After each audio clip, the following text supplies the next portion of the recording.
नमस्कार। एक बार फिर मैं इस सावन के महीने में एक नई रचना के साथ उपस्थित हो रहा हूँ। यह गजली गीत जिसका शीर्षक है सुघर बदरिया। आप इस रचना को सुने और आनंद लें। आइल झबकत सुघर बदरिया, छलकत भरल गगरिया ना।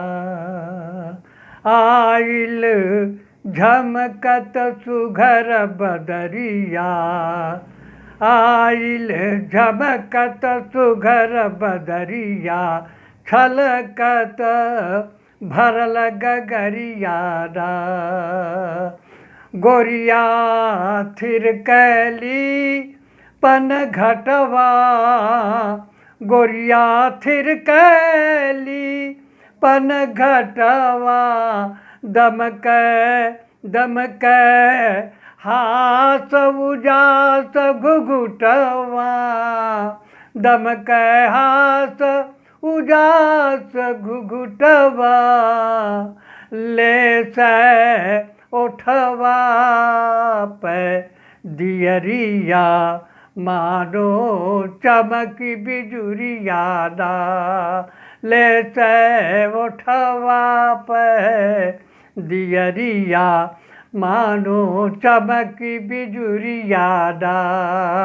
आइल झमकत सुघर बदरिया, छलकत भरल गगरिया ना।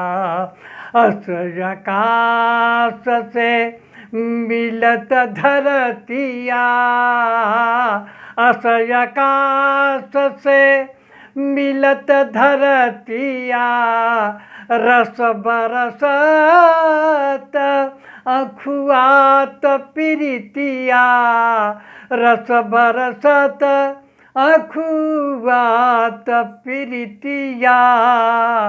बदरा धनिक छेकी डगरिया, बदरा धनिक छेकी डगरिया, मारे भरी पिच करिया ना। आइल झमकत सुघर बदरिया, छलकत भरल गगरिया ना।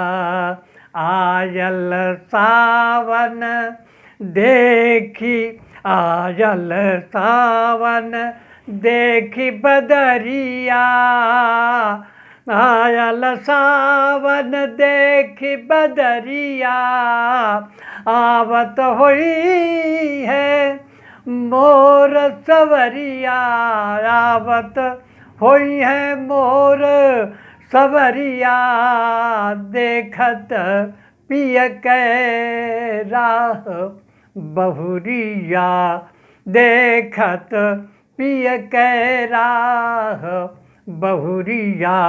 आधी खोल के वरिया ना, अरे देखत पिय के राह बहुरिया, आधी खोल के वरिया ना।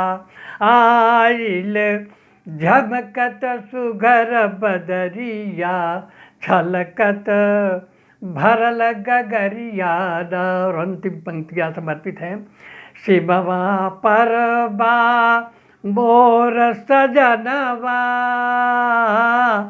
शिववा परबा मोर सजनवा, सारंग बेढब जहाँ सबनवा, सारंग बेढब जहाँ सबनवा, गायब हम हूँ उहें कजरिया, गायब हम हूँ उहें कजरिया, पिय के पकड़िया गुरिया ना। गायब हम हूँ है कजरिया, पिय के पकड़िया गुरिया ना। आइल झमकत सुघर बदरिया, छलकत भरल गगरियादा छलकत भरल गगरियादा आइल झमकत सुघर बदरिया छलकत भरल गगरियादा छलकत भरल गगरियादा।